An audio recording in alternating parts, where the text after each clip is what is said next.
As a little girl, I always imagined I would one day run away.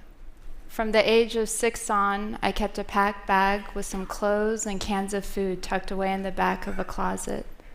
There was a deep restlessness in me, a primal fear that I would fall prey to a life of routine and boredom.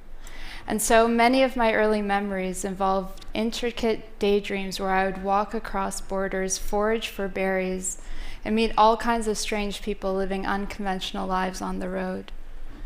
Years have passed, but many of the adventures I fantasized about as a child, traveling and weaving my way between worlds other than my own, have become realities through my work as a documentary photographer.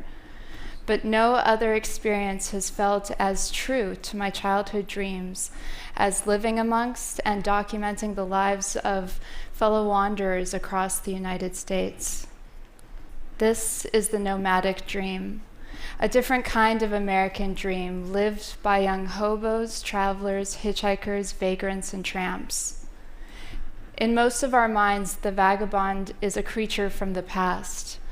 The word hobo conjures up an old black and white image of a weathered old man covered in coal, legs dangling out of a boxcar. But these photographs are in color, and they portray a community swirling across the country, fiercely alive and creatively free, seeing sides of America that no one else gets to see.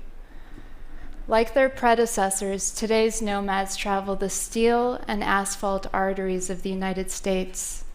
By day, they hop freight trains, stick out their thumbs, and ride the highways with anyone from truckers to soccer moms. By night, they sleep beneath the stars, huddled together with their packs of dogs, cats, and pet rats between their bodies. Some travelers take to the road by choice, renouncing materialism, traditional jobs, and university degrees in exchange for a glimmer of adventure. Others come from the underbelly of society, never given a chance to mobilize upwards, foster care dropouts, teenage runaways escaping abuse, and unforgiving homes. Where others see stories of privation and economic failure, travelers view their own existence through the prism of liberation and freedom. They'd rather live off of the excess of what they view as a wasteful consumer society than slave away at an unrealistic chance at the traditional American dream. They take advantage of the fact that in the United States, up to 40% of all food ends up in the garbage by scavenging for perfectly good produce in dumpsters and trash cans. They sacrifice material comforts in exchange for the space and the time to explore a creative interior, to dream, to read, to work on music, art, and writing. But there are many aspects to this life that are far from idyllic.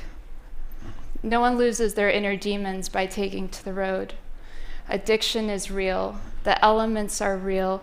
Freight trains maim and kill, and anyone who has lived on the streets can attest to the exhaustive list of laws that criminalize homeless existence.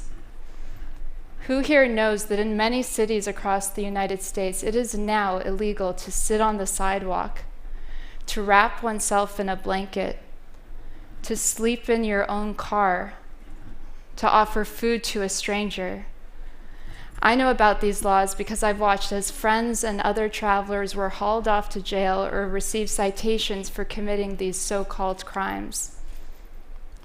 Many of you might be wondering why anyone would choose a life like this, under the thumb of discriminatory laws, eating out of trash cans, sleeping under bridges, picking up seasonal jobs here and there.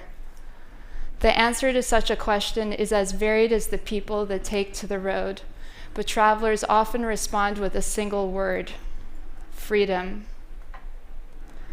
Until we live in a society where every human is assured dignity in their labor so that they can work to live well, not only work to survive, there will always be an element of those who seek the open road as a means of escape, of liberation, and, of course, of rebellion. Thank you.